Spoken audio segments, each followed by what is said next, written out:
Well, coming here, I'm struck by the beauty of the Prairie, which is very unique, and the colors. The range from the yellow green of the spring green and the intense summer green and the ambers that you get, and then the flames. Amazing range of colors. And the birds.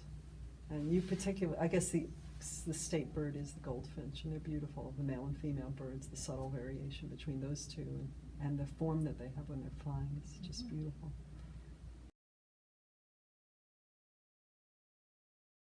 I use glass. I buy glass. I buy sheets of glass, and I buy crushed glass, and I cut the glass and I melt it together.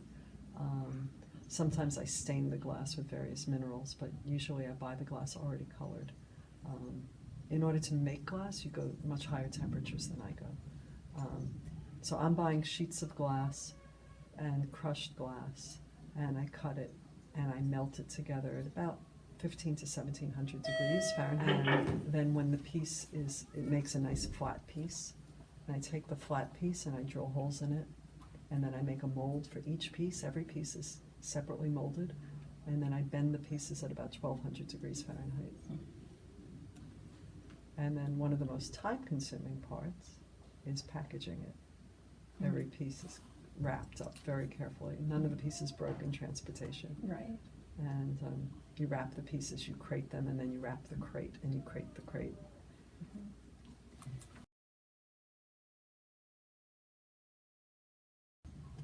Well, the color of the glass is dependent on various minerals. Purple makes the glass gold. Gold makes the glass purple.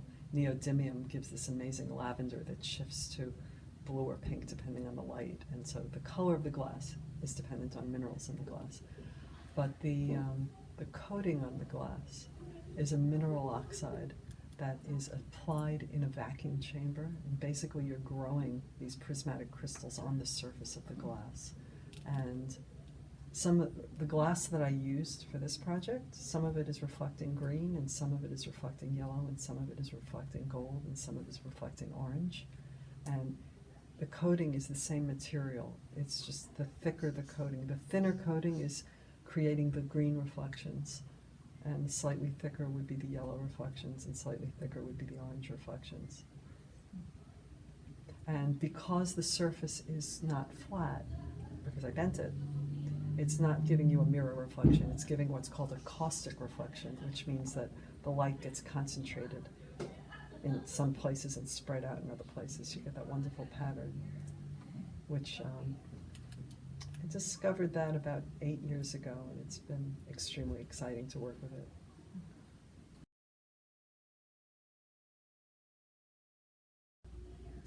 Music. With each project, like when I was making your project, I thought, I'm going to listen to Dvorak while I do this project. And I didn't. It ended up being Brahms. I don't know why. Some of the Brahms quintets were, and I just play them and I listen to while I do it, and I hear colors, and so I listened to Brahms when I did your project. I was listening to the Brandenburg Concerti when I did the project for the School for the Deaf, although they don't. In some ways, the music gets into the colors.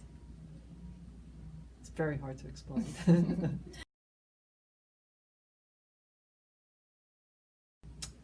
For the first 10 years of my glassmaking, I worked in my basement.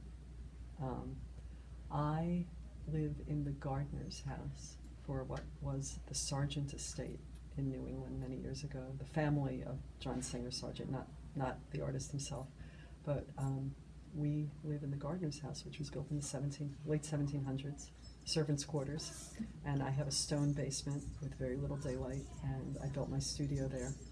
And about 2 years ago, I built a new studio, which is basically, it's like a big barn. And it's flooded with daylight, and it's a joy. And I've got custom-made glass equipment, and It's just fabulous. Light from four directions. I love it when the work inspires people, especially children, if they want to study science, if they're interested in birds, if they're interested in painting, if they're interested in glassmaking, if they're interested in optics. It's all good. I feel like the caustic reflections and the thin film interference, which is what's making these wonderful blue shadows and yellow reflections, it's just science. And even though I understand it, it still looks like magic to me. So I hope it feels that way to you guys.